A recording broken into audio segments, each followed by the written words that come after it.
जय निताय, राधे राधे, हरे कृष्णा। आप सभी को शयनी एकादशी की बहुत बहुत शुभकामनाएं। तो आज बहुत बड़ा शुभ अवसर है सभी वैष्णवों के लिए। आज एकादशी का महा महोत्सव है। इसे महा महोत्सव ही कहते हैं। हमारे लिए, सबके लिए एक त्योहार है, सभी वैष्णवों के लिए। भगवान की कृपा से आज की दिन की बहुत महिमा है। कुछ हम प्रयास करेंगे कुछ चर्चा करने का। आज के शुभ अवसर पर आज के दिन की कुछ महिमा, एकादशी की क्या महिमा है, एकादशी व्रत कैसे पालन करें और किस भाव से, क्या हमारा भाव रहे व्रत पालन करने का, कुछ इसके ऊपर हम चर्चा करेंगे। तो प्रार्थना से शुरू करते हैं। गुरवे गौरचंद्राय राधिकाय तदालय कृष्णाय कृष्ण भक्ताय तद्भक्ताय नमो नमः। बद्धे वितनुते भक्तिं मूकमावर्तये श्रुतिं यत्कृपातमहं वन्दे श्री प्रेम गोपालकं प्रभु। जय निताय। तो आज देखिए, आज एकादशी का बहुत शुभ अवसर है। तो आज की एकादशी का नाम इसे शयनी एकादशी भी कहते हैं, देव शयनी एकादशी भी कहते हैं और इसे आषाढ़ी एकादशी भी कहते हैं।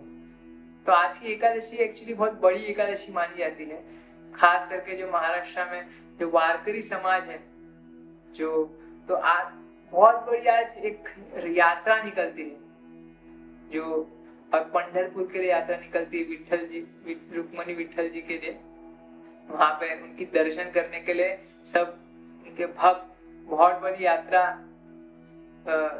अपने पालकी में निकलते हैं पंढरपुर के लिए।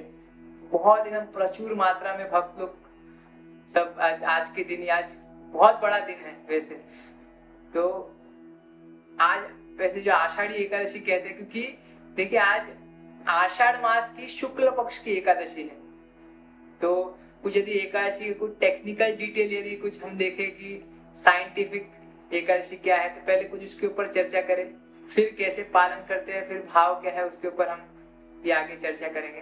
तो देखिए, एकादशी हम सबको पता है, बेसिक नॉलेज, कि जैसे प्रतिपद जो फर्स्ट डे होता है तब से पूर्णिमा या अमावस्या तक जो 15 डेज जो होते हैं, 15 दिन, तो उसमें जो 11वां दिन होता है, 11th लूनार डे, उसे हम एकादशी कहते हैं। क्योंकि 11वां दिन, 11वां माने एकादश, तो जो 11वां दिन होता है उसे एकादशी तिथि कहते हैं। तो अब शुक्ल पक्ष की हो सकती है या कृष्ण पक्ष की हो सकती है। तो अब जैसे कभी कभी डाउट आता है कभी किसी को, क्योंकि स्मार्त कैलेंडर के अनुसार कभी कभी एकादशी कौन से अलग दिन होती है और वैष्णव के कैलेंडर के अनुसार कभी अलग होते हैं। तो कभी कभी लोग कंफ्यूज हो सकते हैं कि एकादशी कब है, कहीं पे यहाँ पे ये दिन में मना रहे, कोई ये दिन में मना रहे। देखिए, तिथि होती है इसके पीछे थोड़ा साइंस, एकादशी के पीछे का साइंस थोड़ी यदि जानकारी यदि उसके ऊपर ले तो अच्छी बात है वो भी। तो बताते हैं, देखिए हमारे खास करके गौड़ीय वैष्णव में हमारे में कैसा होता है कि जो ब्रह्म मुहूर्त होता है, हम सबको पता है, उसको अरुणोदय भी कहते हैं। जो सूर्योदय, जो सनराइज का समय है, उसके 1 hour 36 मिनट पहले का समय उसे ब्रह्म मुहूर्त कहते हैं। तो फॉर एग्जाम्पल सपोज कि अभी आज के लिए सनराइज था 5:30, सुबह 5:30 बजे यदि सनराइज का समय है, सूर्योदय का समय है, तो उसके 1 hour 36 मिनट, 1 घंटा 36 मिनट पहले, तो क्या हुआ, 5:30 यदि है तो 3:56 पे 3:56 पे से ब्रह्म मुहूर्त शुरू होगा। तो यदि अब आज की तिथि एकादशी के दिन यदि 3:56 के बाद यदि 1 सेकंड बाद या कुछ थोड़े भी सेकंड बाद यदि थोड़ी भी दशमी की तिथि, पिछले दिन की तिथि अगर आ रही है ब्रह्म मुहूर्त में, तो फिर आज का दिन फिर एकादशी नहीं मनाया जाता है। ऐसा होता है, मतलब गौड़ीय वैष्णव के अनुसार एकादशी के लिए ब्रह्म मुहूर्त का समय कंसीडर किया जाता है। तो फिर ऐसे इसलिए कभी कभी एकादशी होने के कारण भी यदि कोई थोड़ी तिथि मिक्स हो रही है दशमी की, तो एकादशी दूसरे दिन मनाते हैं। तो ये है। और कभी कभी क्या होता है, एकादशी यदि है, कोई तिथि मिक्स भी नहीं हो रही पिछली दशमी की, किंतु यदि कभी दूसरे दिन महाद्वादशी की तिथि है, तो तब महाद्वादशी के दिन व्रत रखना होता है। ये सब आप देखेंगे डिटेल पूरा अच्छे से, हरि भक्ति विलास हमारे सनातन गोस्वामी पाद जी ने पूरा अच्छे से, बहुत सारे उसमें नियम है, सब अच्छे से पालन करने के लिए क्या कैसे पालन करना है। एकादशी भी यदि कहे हम तो अभी अपने अपने सामर्थ्य के अनुसार हम फॉलो कर सकते हैं, लेकिन वहां पे देखेंगे बहुत सारे रूल है। कहते हैं कि एकादशी 3 दिन का टोटल एक होता है। एकादशी के एक दिन पहले शाम से ही कि कुछ अनाज वगैरह ग्रहण नहीं करना है, तब से एकादशी शुरू हो जाती है, ऐसे भी कहते हैं। फिर एकादशी पूरा दिन भर, फिर उसकी रात को पूरा जागरण करना है। फिर दूसरे दिन जो पारण का समय होता है द्वादशी में, तो उस दिन भी खाली एक बार आप ग्रहण कर सकते हो प्रसाद। तो नियम है, अपने अनुसार सब कर सकते हैं, ऐसा कोई नहीं। लेकिन हम यदि अभी चर्चा करें कि तिथि हमने समझ लिया, कभी कोई स्पेशल द्वादशी होता है तो द्वादशी के दिन व्रत रखे, तो अब देखें कि एकादशी पालन कैसे करते, व्रत क्या है, व्रत कैसे रखे। तो बेसिक है, देखिए यदि कोई कुछ व्रत होता है, उपवास कोई रखता है, तो उसमें कैसे अनाज वगैरह हम नहीं लेते। कोई भी अनाज है, तिल है, बहुत सारी चीजें जैसे दाल चावल रोटी, फिर सब्जी में भी कुछ कुछ वर्जित है। तो ये सब चीज का हमें अच्छे से पालन करना है कि बेसिक एटलीस्ट मिनिमम जो वर्जित है उपवास में वो सब तो नहीं लेना है। लेकिन हरि भक्ति विलास में खास करके बता रहे कि सबसे उत्तम कोटि का व्रत कैसे होता है। बोलते यदि कोई निर्जल रख सके, यदि कोई बिना जल भी बिना ग्रहण किए यदि कोई व्रत रखता है, तो बोलते वो उत्तम कोटि का है। फिर यदि वो अपने अपने कैपेसिटी के अनुसार है, कोई फिक्स नहीं है कि निर्जल रखना ही है, वो अपने साधक अपने अपने हिसाब से अपने बॉडी के अनुसार रख सकता है, जैसी उनकी क्षमता है। कोई ज्यादा जबरदस्ती करने की जरूरत नहीं, भक्ति में ऐसा कोई नहीं है। उसके ऊपर भी हम चर्चा करेंगे, भाव पे हम जब आएंगे तब इसके ऊपर चर्चा करें। अभी बेसिकली क्या है कि यदि सबसे उत्तम कोई निर्जल रख सके तो बहुत अच्छी बात है। फिर निर्जल यदि कोई नहीं रख सकता तो फिर सजल करें, जल ग्रहण करके आप रख सकते हो। यदि कोई जल ग्रहण करके भी नहीं, उसको कुछ भूख लग रही है, यदि कोई कमजोरी हो रही है, तो उसके लिए फिर हाँ आप कुछ जूस वगैरह ग्रहण करो, जूस ले सकते हो, फल ले सकते हो, फ्रूट्स जूस वगैरह। फिर उसके बाद फिर धीरे धीरे आप अपग्रेड करके, फिर तो बहुत सारे डिशेस है, आप सबको पता है एकादशी के लिए, तो वो नियम है धीरे धीरे करके। लेकिन अभी मेन चीज क्या है, यदि एकादशी हम कोई बोले रखना क्यों है, क्या फायदा है एकादशी रख के, हम क्यों रखे एकादशी का व्रत, तो अभी आइए मेन शास्त्र में इसकी महिमा क्या है। क्योंकि यदि कोई जाने, यदि कोई महिमा का यदि कोई श्रवण करे एकादशी की, यदि कोई किसी को पता चले कि एकादशी का केवल एक व्रत रखकर इतना लाभ है, तो कोई ऐसा व्यक्ति नहीं जो एकादशी ना रखे। यदि कोई श्रद्धा है किसी में और किसी ने महिमा सुन ली एकादशी की, तो ऐसा कोई हो नहीं सकता जो व्रत रखना शुरू ना करे। तो ऐसा भगवान की कितनी कृपा है, हम समझेंगे कैसे, कितनी छोटी छोटी चीज से हम लोग को भगवान कितनी कृपा दे रहे। तो देखिए शास्त्र में अभी बताते हैं, युधिष्ठिर जी कृष्ण से पूछ रहे कि हे कृष्ण आप बताइए एकादशी की क्या महिमा है, एकादशी व्रत रखकर मतलब क्या होता है, क्या उसकी महिमा का कुछ बताइए महिमा के बारे में। क्योंकि देखिए कृष्ण से क्यों पूछ रहे, क्योंकि एकादशी को माधव तिथि भी कहते हैं, ये भगवान की बहुत प्रिय तिथि है, एकादशी देवी बहुत प्रिय है। तो पूछ रहे ऐसा, तो कृष्ण भगवान क्या बता रहे हैं कि हे राजन, ये सेम प्रश्न जो तुम मुझसे पूछ रहे हो, ये सेम नारद जी ने भी ब्रह्मा जी से पूछी थी। तब ब्रह्मा जी ने उन्हें क्या बताया वो मैं तुम्हें बताऊंगा। तो ये पूरा अभी चर्चा होगी एकादशी की महिमा की।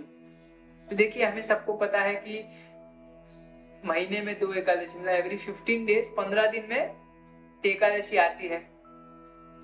तो हर एकादशी की अपनी अपनी कथा है, एक एक स्पेसिफिक कथा है, उसका क्या महिमा है, क्या उसके क्या फल है एकादशी के, वो सब कथा में उसके है। लेकिन हम संक्षेप में एक बेसिक कि ओवरऑल एकादशी का क्या महिमा है, क्या फल है, क्या उससे एकादशी व्रत पालन करके क्या होगा, हम एक मर्ज करके एकादशी के ऊपर हम चर्चा करें कि ब्रह्मा जी क्या बता रहे। नारद जी को कहते हैं कि हे नारद, जो एकादशी है, देखिए यदि कोई अनेकानेक यज्ञ कर ले, जैसे बहुत सारे यज्ञ है शास्त्र में बताए गए, अश्वमेघ यज्ञ, गोमेघ यज्ञ, देखिए सब यज्ञ को पालन करना, यज्ञ करना बहुत मुश्किल है।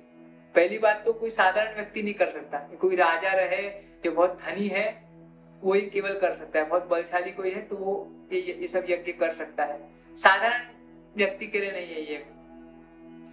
और आजकल तो जैसे यज्ञ होते हैं वो वैसे तो बिल्कुल नहीं होते ये, इसमें इतने सारे सामग्री की आवश्यकता होती है और एकदम शुद्ध सामग्री।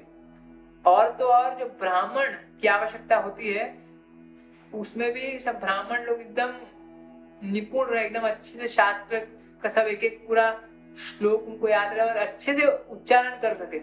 कोई शास्त्र के जब श्लोक का उच्चारण कर रहे तो कोई गलती ना होने पाए, क्योंकि मंत्र यदि अच्छे से ना उच्चारण किए गए तो उसका फल नहीं मिलेगा, उसका ऑपोजिट फल मिल सकता है। तो ये सब चीज बहुत सारे नियम होते हैं, यदि कोई यज्ञ करे तो ये सब चीज का ध्यान रख करके सब सामग्री वगैरह सब रहे, फिर और बहुत लंबे समय तक ये सब यज्ञ यदि कोई करे तब उसे फल वगैरह मिले। तो बहुत सारे फल होते हैं उसमें भी।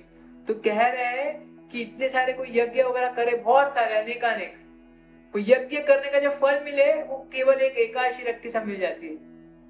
और तो और यदि कोई बहुत बड़ा धनी राजा है कोई, वो कभी लाखों गायों का जो दान कर रहा है, एकदम लाखों ब्राह्मण लोग को कुछ दान कर रहा है या सबको भोजन करा रहा है, तो इतने सारे जो पुण्य कर रहा है, दान पुण्य, वो सब चीज का जो फल है वो भी केवल एक एकादशी रखकर मिल सकती है, मिलती है, मिल सकती नहीं, मिलती है। मतलब इतना इतना सारा महिमा। देखिए कह रहे कि एक बाजू यदि कोई पूरा ये सब अलग अलग अश्वमेघ यज्ञ, गोमेघ यज्ञ सब यज्ञ कर ले, एकदम उसका सब पुण्य वगैरह सब हासिल कर ले, और तो और सब उसमें दान दक्षिणा किए हुए, गाय, फिर ब्राह्मण लोग के लिए बहुत सारी चीज दक्षिणा वगैरह, फिर जमीन वगैरह का सब दान करके जो जितने पुण्य हासिल होते हैं उसको एक बाजू रखिए एक तराजू पे, और एक साइड में आप केवल एक एकादशी के व्रत करने की जो जो पुण्य मिले वो रखिए, तो बोलते फिर भी एकादशी उस पर भारी पड़ेगी। इतनी एकादशी की महिमा मैं संक्षेप में बता रहा हूँ, शॉर्ट में, लेकिन पूरा अच्छे से ब्रह्मा जी पूरा बता रहे नारद जी को कि कैसे कितनी महिमा है। और तो और देखिए पुण्य तो मिल जाता है, कोई प्रॉब्लम नहीं, और नहीं पुण्य तो ठीक है मिल जाए, लेकिन मैंने जीवन में बहुत पाप किए, नहीं कोई प्रॉब्लम नहीं। एकादशी का यदि कोई व्रत रख रहा है तो बड़े से बड़े पाप यदि किसी ने अपने ये जन्म में या पिछले जन्मों के भी बड़े से बड़े पाप देखिए बहुत प्रकार के हैं, उसमें सबसे बड़े से बड़े पाप में भी क्या आते हैं, कहते हैं कि यदि किसी ने ब्राह्मण की हत्या की है, बहुत बड़ा पाप, फिर गाय की हत्या, ये भी बहुत बड़ा पाप। तो ये सब जो बड़े बड़े पाप भी यदि किसी ने किए हैं, बोलते यदि कोई एकदम अच्छे से श्रद्धा से पूरा एकादशी का यदि व्रत करता है तो वो सब पाप भी उसके दूर हो जाएंगे, बोलते इतना सब पुण्य तो मिलेगा ही, और तो और सब पाप भी कट जाएंगे इतने सारे जन्मों के। देखिए कितनी महिमा है केवल एक एकादशी का व्रत रखकर श्रद्धा से एकदम अच्छे से। तो देखिए ये सब हमने सुना कितनी सारी महिमा है, लेकिन ये फिर भी ये सेकेंडरी है, ये गौण है, ये मुख्य नहीं है, ये तो मिलेगा ही, लेकिन मेन भाव क्या है एकादशी का। यदि हम एकादशी का व्रत रख रहे हैं तो क्या सोचे, चलो अब एकादशी आ रही है, अब मुझे बहुत सारा एकादशी व्रत रख लूंगा तो बहुत सारा पुण्य वगैरह मिल जाएगा, पाप वगैरह कट जाएंगे, चलो एकादशी रख लेते हैं, ये भाव से एकादशी करना ठीक है क्या। तो देखिए हमें गौरांग महाप्रभु ने क्या भाव दिया एकादशी के पीछे, बताते हैं कि देखिए एकादशी जो है ये इसे भक्ति जननी कहते हैं, ये माधव तिथि कहते हैं इसे, ये भगवान की बहुत प्रिय है। एकादशी यदि कोई व्रत करे तो उसमें इतना सामर्थ्य है कि जीव के हृदय में कृष्ण भक्ति जागृत हो सकती है, कृष्ण प्रेम प्राप्त हो सकता है एक जीव को। तो देखिए इतनी बड़ी बात है। तो सब पाप कट जाना, फिर पुण्य सब अर्जित करना, ये सब तो बहुत छोटी बात हो गई। यदि आपको कृष्ण भक्ति मिल सकती है तो आप छोटी चीज में क्यों रहो, वो तो अपने आप हो जाएगा। तो हमारा भाव क्या रहे, हम यदि एकादशी का पालन कर रहे हैं तो हम भगवान की प्रसन्नता के लिए एकादशी रखें कि भगवान को बहुत प्रिय है।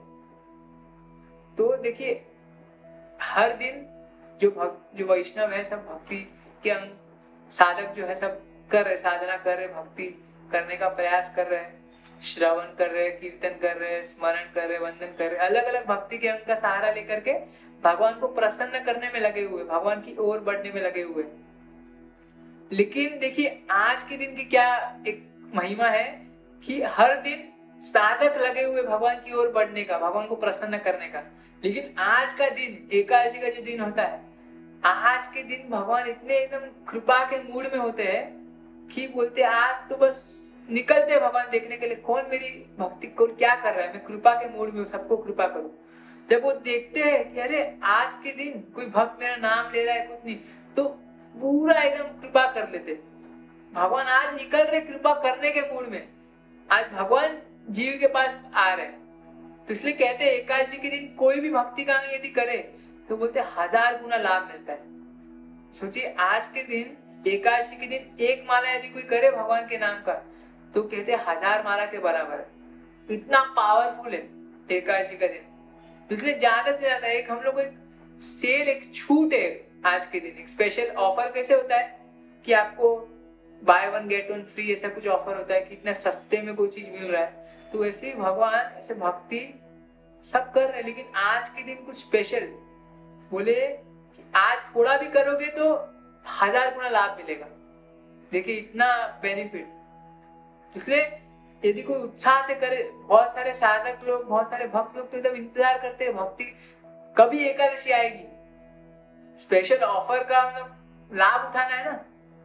तो ये भाव हमारा रहे, यदि भगवान को प्रसन्न करने के लिए हम यदि भक्ति करें तो बहुत महिमा है उसकी। क्योंकि उत्साह हम किस भावना से, यदि उत्साह से भगवान को प्रसन्न करने के लिए कर रहे हैं तो भगवान जल्दी हमसे प्रसन्न होंगे। क्योंकि वो भावना बहुत इंपॉर्टेंट है।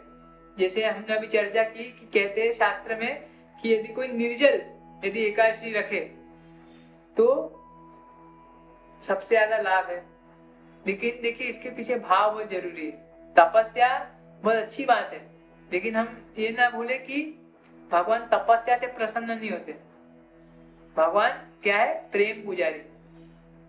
बड़े बड़े योगी है बहुत सारे, सब तपस्या करने वाले, उससे भगवान प्रसन्न नहीं होते। भगवान को देखते कि प्रेम है क्या। भगवान देखिए अच्छा, भगवान गीता में क्या कहते हैं, पत्रम पुष्पम फलम तोयम यो में भक्त्या प्रयश्चित। बोलते यदि मुझे कोई छोटा पत्ता, एक तुलसी का पत्ता भी यदि कोई अर्पण करे, थोड़ा सा जल दे दे या फूल दे दे, मेरे को कुछ नहीं बड़ा चीज 56 भोग वगैरह मैं नहीं मांग रहा हूँ, ठीक है वो भी दोगे तो और अच्छी बात है, प्रेम होना चाहिए। लेकिन मेरे को चीज में मतलब नहीं है, मेरे को आपसे प्रेम से मतलब है, आपका प्रेम में ग्रहण कर रहा हूँ। मेरे को वो 56 भोग या कोई पदार्थ मुझे नहीं चाहिए, ये सब तो मैं ही तो हूँ देने वाला, सब भगवान से तो आ रहे। हम कहाँ पे हमने, देखिए सब चीज भगवान से आ रहे, तो हम भगवान का ही, भगवान को हम देखे, भगवान को क्या चाहिए वो चीज, भगवान को क्या चाहिए बेसिकली, भगवान हम लोग के प्रेम के भूखे।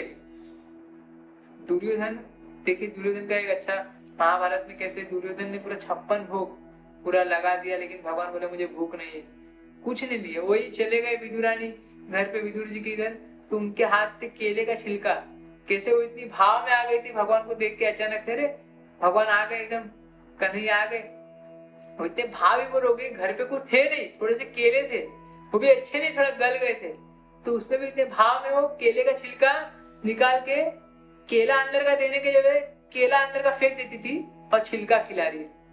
और भगवान एकदम, क्योंकि देख रही इतना प्रेम है, प्रेम से खिला रही है वो, तो भगवान एकदम भाव विभोर होके खा रहे। उतने विदुर जी आ गए और देखे, अरे ये क्या कर रही है, चिल्लाए, अरे पगली क्या कर रहे हो, देखो तुमने क्या किया, सब केला फेंक दिया, छिलका खिला दिया कृष्णा को, और उनको बहुत दुख हुआ। तब विदुर जी बोले कि नहीं नहीं नहीं, माफ करना, आप केला खाइए।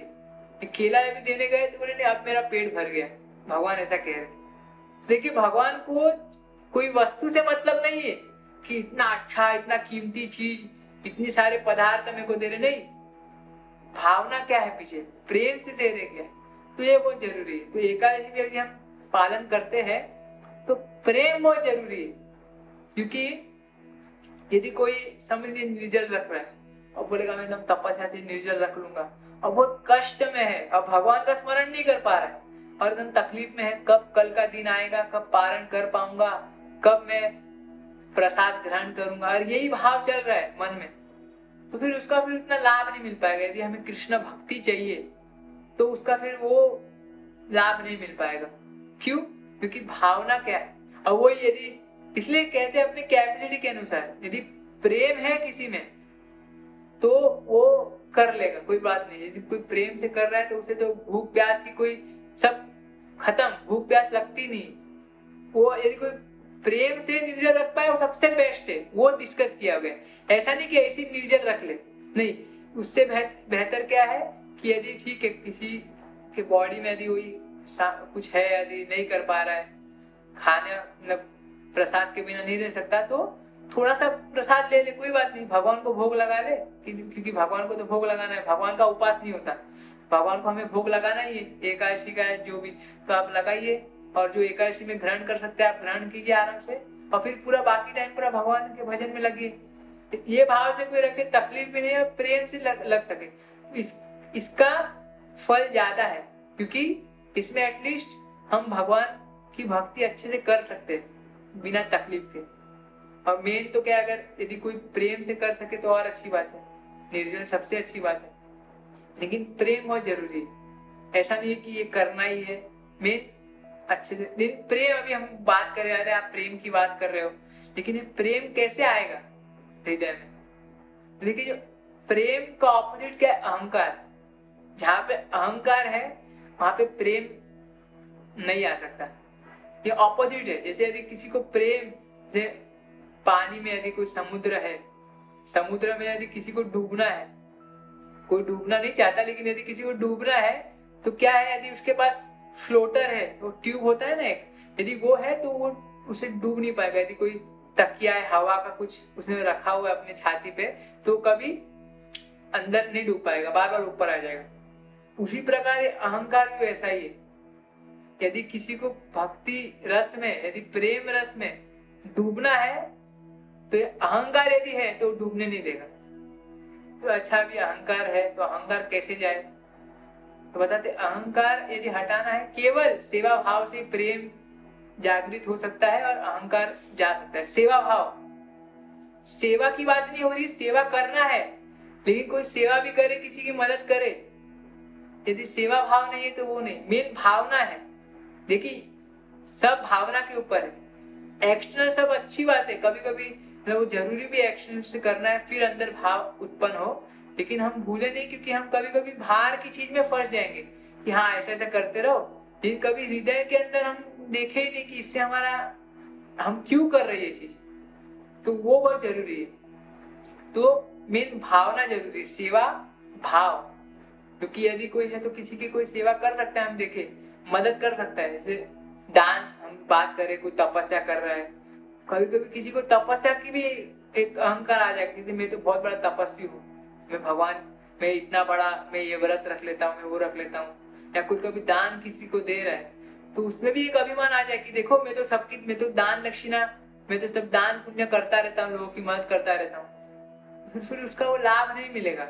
यदि हम कोई चीज कर रहे हैं तो भगवान की प्रसन्नता के लिए प्रेम से करें, तब वो सेवा भाव जागृत होगा, भावना से कि मैं इनकी, मुझे, मैं कितना भाग्यशाली हूँ कि मुझे सेवा करने का मौका मिल रहा है, तो वो भावना बहुत जरूरी है, दान वगैरह, क्योंकि फिर उसमें भी अहंकार आ जाएगा कि मैं दे रहा हूँ, मैं दे रहा हूँ, मैं दानी हूँ, मेरा हाथ ऊपर है, मैं दे रहा हूँ। भावना क्या रहनी चाहिए कि मैं तो उल्टा, जो लेने वाला मेरे से बड़ा है, क्योंकि वो मुझे मौका दे रहा है सेवा करने का, ये भाव रहे यदि, लेकिन बहुत मुश्किल है। तो सेवा भाव जागृत करना है, कैसे सेवा भाव जागृत होगा? हमने देखा सबसे पहले प्रेम, प्रेम के लिए अहंकार नहीं चाहिए, अहंकार कैसे जाएगा? सेवा भाव से। सेवा भाव से सेवा भाव कैसे आए? तो बताते हैं, यदि हम हर जीव में यदि कृष्ण का दर्शन करें, यदि हम समझे कि हर जीव कृष्ण का अंश है, और वास्तविकता में देखिए हर एक जीव के हृदय में कृष्ण है, परमात्मा के रूप में भगवान अंदर है उनके हृदय में, और केवल जीव में हर कण कण में भगवान है। यदि हमारे भावना रहे कि देखो इनके हृदय में हमारे भगवान है, तो भावना रहे तो हम कैसे किसी के प्रति अपराध कर पाएंगे? हम समझेंगे अरे सब अपने आप सेवा भाव आ जाएगा, अपने आप। देखिए भगवान के प्रति किसी को जल्दी अहंकार नहीं आता, पता है वो भगवान है। यदि हम सबके अंदर हृदय में भगवान का दर्शन करेंगे तो नेचुरल सेवा भाव अपने आप आएगा। इसलिए कहते हैं कि कैसे जो शुद्ध भक्त होते हैं वो सब जगह संत सदा हृदयेषु विलोकन्ति, वो हर जगह भगवान का दर्शन कर रहे, सबके हृदय में भगवान का दर्शन कर रहे। जैसे आज बहुत बड़ा दिन है, मैं अपने बाबा श्री गुरुदेव से श्रवण करा था, तो एक आज का दिन देखिए, आज आषाढ़ी एकादशी है। आज सब भक्तगण सब आज पंढरपुर श्री विठल देव जी के पास जाएंगे। तो अभी विठल जी के एकदम परम भक्त तुकाराम जी हम सब जानते हैं। तुकाराम जी के बारे में एक चर्चा करें, इसी से रिलेटेड है कि कैसे भक्त लोग सब जगह अपने भगवान का दर्शन करते हैं, हमारे अपने इष्ट का दर्शन करते हैं। तो एक अच्छा बहुत एक कथा है, रियल चीज है।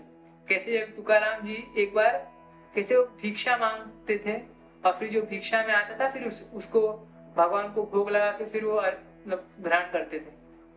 तो क्या हुआ, 3-4 दिन बीत गए लेकिन कोई भिक्षा नहीं दे रहा था उन्हें। 3-4 दिन वो भूखे थे। फिर बाद में जाके 3-4 दिन बाद उनको फिर किसी ने भिक्षा में आटा दिया। उन्होंने फिर वो आटा से रोटी चपाती बनाई और फिर रखे, बस उधर प्लेट में रख दिया। भोग लगाने जा रहे थे भगवान को, विठल जी को भोग लगाने जा रहे थे, तो उसमें रख के अंदर गए कुछ लाने के लिए। फिर आए तो देखा कि एक कुत्ता वो चपाती सब रोटी लेके दौड़ रहा है, भाग रहा है, और ये उनके पीछे दौड़ने लगे। एकदम अरे रुको, उसके पीछे दौड़ रहे, कुत्ते के पीछे दौड़ रहे, और क्या कह रहे, गोपाल रुको, गोपाल रुको, रुको एक बार इधर तो आओ, मैं तुमको रोटी दूंगा, एक बार इधर तो रुको। ये पीछे पीछे भाग रहे, जोर सब लोग देख रहे उन्हें कि कैसे कुत्ते के पीछे जा रहे हैं, और गोपाल कह रहे कुत्ते को, और भाग रहे, बोलते अरे गोपाल रुको रुको, 1 मिनट रुक जाओ, मैं दूंगा तुम्हें चपाती, लेकिन इसमें घी तो लगाने दो एक बार। इसमें घी नहीं लगाया है, ये बहुत सूखी रोटी है, तुम इतने कोमल हो, तुम्हारे लिए बहुत ही कठोर है ये रोटी। देखिए भाव देखिए आप, वो कुत्ते से रोटी छीनने के लिए नहीं कि रोटी मेरे को दे दो, इतने टाइम के बाद मुझे भिक्षा मिली है, नहीं। उनका भावना क्या है कि विठल जी खुद एक कुत्ते के रूप में आए भोग स्वीकार करने के लिए, क्योंकि उन्हें ये उनका भाव क्या है, एक कुत्ते को भी क्या कह रहे, गोपाल गोपाल रुको। ये तुकाराम जी की देखिए, आज अच्छा दिन है, आज अच्छा मुझे याद आ गया, तो बहुत अच्छी बात है कि कैसे भक्त लोग का एक प्रैक्टिकल लाइव एग्जाम्पल जो हम चर्चा कर रहे थे उसके ऊपर, कैसे एक्चुअली कैसे भक्त लोग देखो रियल लाइफ में भी उनका भावना कैसा है। वो पीछे जा रहे कुत्ते को बोलने के लिए, लेकिन रोटी दे दो, मैं घी ला के देता हूँ, फिर ग्रहण करना, ये अभी थोड़ी सूखी है, आपके लिए थोड़ा कोमल, तुमको टेस्ट अच्छा आएगा, ये वरना सूखी सूखी अच्छा आनंद नहीं आएगा तुम्हें। तो ये भावना से कुत्ते के पीछे जा रहे, तो उनकी भावना क्या है कि विठल जी कुत्ते के रूप में इनके थ्रू, भले कुत्ता दिख रहा है लेकिन ये कुत्ता नहीं है, क्योंकि इनके हृदय में भी तो मेरे विठल जी है ना। क्या कहते हैं महाप्रभु, क्या कह रहे, देखिए कि स्थावर जंगम देखे ना देखे तारा मूर्ति, सर्वत्र होए निज इष्ट देव स्फूर्ति। बोलते हो सब चीज देखते तो है, लेकिन एक्चुअली साधारण वस्तु नहीं देख रहे हो, सब जगह उनको अपने इष्ट देव की स्फूर्ति हो रही है कि देखो यहाँ पे मेरे कन्हैया है, यहाँ पे मेरे कन्हैया है। तो क्योंकि तुकाराम जी विठल जी के नाम परम भक्त थे, तो उन्हें भी दर्शन हो रहा था विठल जी का ही, भले वो कुत्ते में वो अपने विठल जी को देख रहे थे। ये भाव रहे, वो कुत्ते को भगवान ही समझे, लेकिन उन्होंने देखा कि ये भी तो इनके हृदय में भी तो मेरे विठल जी है, तो भाव से कि अरे ग्रहण करना है, मैं उनको अच्छे से दूं ना। तो ये एक्चुअली भाव होता है भक्त लोग का। इससे अपने आप सेवा भाव आए हमारे। यदि हृदय में सेवा भाव में जागृत करना है तो हमें यदि सबके अंदर भगवान का दर्शन करे, ये इसलिए अभ्यास करना होता है। ये एक बार से नहीं होता, कृपा से अभ्यास से यदि हम करें, और उसके लिए ही ये भगवान की कृपा है। ऐसा दिन भगवान एकादशी, ऐसा दिन सब हम लोग के, सब जीव की कृपा के लिए ही तो है। इतने सारे देखिए वैष्णव लोग के लिए, और हम यदि चर्चा करें कि कैसे हर जीव को एकादशी का पालन करना चाहिए। केवल वैष्णव, महाप्रभु ने क्या कहा कि वैष्णव कौन है? कहते कि हर जीव वैष्णव है। क्यों? क्योंकि हर जीव के अंदर कृष्ण परमात्मा के रूप में है, तो हर जीव वैष्णव है। तो हमारी भावना भी हम सबको वैष्णव समझे और सबकी सेवा करने का प्रयास करें। जैसे हमने देखा तुकाराम जी के हम चरित्र में चर्चा किए, ऐसी भावना यदि रहे तो भगवान बहुत जल्दी प्रसन्न होते। और भगवान ने कृपा तो कर ही रहे, और आज का दिन स्पेशल है, एकादशी का दिन। तो बस आशा करता हूँ कि आप सब लोग एकादशी का पालन कर रहे होंगे अच्छे से। और आज का एकदम स्पेशल दिन है, कृपा बरस रही है, एकदम ज्यादा से ज्यादा इसका फायदा उठाए। सेल होता है तो ज्यादा से ज्यादा लोग खरीदने का ट्राई करते कि अरे इतना सस्ते में बाद में कभी मिले। तो ऐसी भगवान की कृपा है, और कृपा बरसाते रहते भगवान। इतने सारे त्योहार ही त्योहार है, रामनवमी, जन्माष्टमी, फिर गौर पूर्णिमा, नित्यानंद त्रयोदशी, राधा अष्टमी, नरसिंह चतुर्दशी, सब त्योहार ही त्योहार है। सब त्योहार का हम लोग यदि इसमें भाग ले, उसमें व्रत रखे, तो बहुत कृपा की बरसात होती है हम पे। और भगवान कृपा करने के लिए तो लगे हुए, उनको और कुछ आता नहीं है कृपा करने के अलावा। बस हम एक पात्र बने, एक इसका लाभ उठाए। यदि कोई लाभ ही नहीं उठाए फिर भगवान भी क्या करे? भगवान फोर्स नहीं कर सकते। भगवान चाह रहे कि प्रेम से कोई मेरे पास आए, वरना तो भगवान सबको ले, लेकिन भगवान चाह रहे कि प्रेम से आए। तो हमारे सबके पास अपनी खुद की इच्छा है कि हम एकादशी का पालन करें या ना करें, लेकिन यदि कोई महिमा इसका सुने, सच में किसी को अपने हृदय में भक्ति उजागर करवानी है यदि, तो भक्ति देवी तो एकादशी का पालन करें। तो आशा करता हूँ सब एकादशी का पालन कर रहे होंगे। यदि कोई नया है, किसी को यदि एकादशी के बारे में अभी तक पता नहीं था, तो आज से आप एकादशी का पालन कर सकते हैं। कुछ नहीं है, बहुत आसान है। आपको ऐसा कुछ नहीं कि भूखा रहना जरूरी है। देखिए भाव के पीछे, हमने भाव की क्यों चर्चा की कि कभी कभी लोग डर जाते हैं कि अरे एकादशी आ रहा है, डर जाएंगे पहले कि अभी तो उपवास रखना पड़ेगा, भूखा रहना पड़ेगा। तो ये भाव से नहीं होनी चाहिए, आनंद होना चाहिए। अरे एकादशी कृपा बरसने वाली है भगवान की, ये उत्सुकता से एकदम यदि कोई व्रत रखे। और कितने सारे ऑप्शन है, आप कुछ भी आप ग्रहण कीजिए, कुछ नहीं। यदि नहीं होता है कंट्रोल भूख, तो फिर प्रसाद लेके एकादशी का व्रत पालन कीजिए, जप कीजिए ज्यादा से ज्यादा, हरे कृष्णा कृष्णा कृष्णा हरे हरे, हरे राम राम राम हरे हरे। देखिए ये महामंत्र का जप कीजिए ज्यादा से ज्यादा। आज के दिन एक माला 1000 माला के बराबर है। तो ऐसा मौका जल्दी बार बार मिलता नहीं है, तो भगवान कृपा कर रहे हैं हम पे, हम भी कृपा का फायदा उठाए। और एकादशी का व्रत दूसरे दिन पारण का जो समय है उसमें ही व्रत तोड़े, क्योंकि तभी एकादशी कंप्लीट मानी जाती है। तो ये सब चीज का हम अच्छे से पालन करें तो बहुत अच्छी बात है। एक छोटी सी, एक ऐसा नहीं है कि मैं कुछ लेक्चर दे रहा हूँ या कुछ मैं प्रवचन कर रहा हूँ, नहीं, ये तो बस मैं जो अपने गुरुदेव और वैष्णव के मुख से जो श्रवण किया है, बस उसी को एक सेवा के रूप में मैं प्रस्तुत करने का एक प्रयास कर रहा हूँ। मैं एक छोटी सेवा है, और मैं बस यदि कोई सा वीडियो देख के यदि किसी के हृदय में प्रेरणा जागी कि मुझे भी एकादशी का व्रत रखना है, तो बस मेरे लिए बस मैं सोचूंगा कि बस मेरा एक सेवा वो सक्सेसफुल है। तो बस आशा करता हूँ कि आप अच्छे से आज के दिन का लाभ उठाए, व्रत रखे। और नीचे कमेंट में आप सब लिखिए कि हाँ हम भी एकादशी का पालन कर रहे हैं। यदि कोई नया है तो वो भी कहे कि हाँ ठीक है, अब तक तो मैंने नहीं किया, आज से मैं भी रखूंगा। तो इससे क्या मुझे भी थोड़ा अच्छा लगेगा, प्रेरणा मुझे मिलेगी। इसे अभी लाइव तो नहीं कर सकते, बट इसमें कमेंट में आप मैं पढ़ूंगा, मुझे अच्छा लगेगा कि एटलीस्ट मैं कुछ कर पा रहा हूँ। ठीक है, तो बहुत बहुत आप लोग का धन्यवाद। एक प्रयास छोटा सा है। एकादशी की बहुत बहुत शुभकामनाएं। जय निताय, राधे राधे, हरे कृष्ण।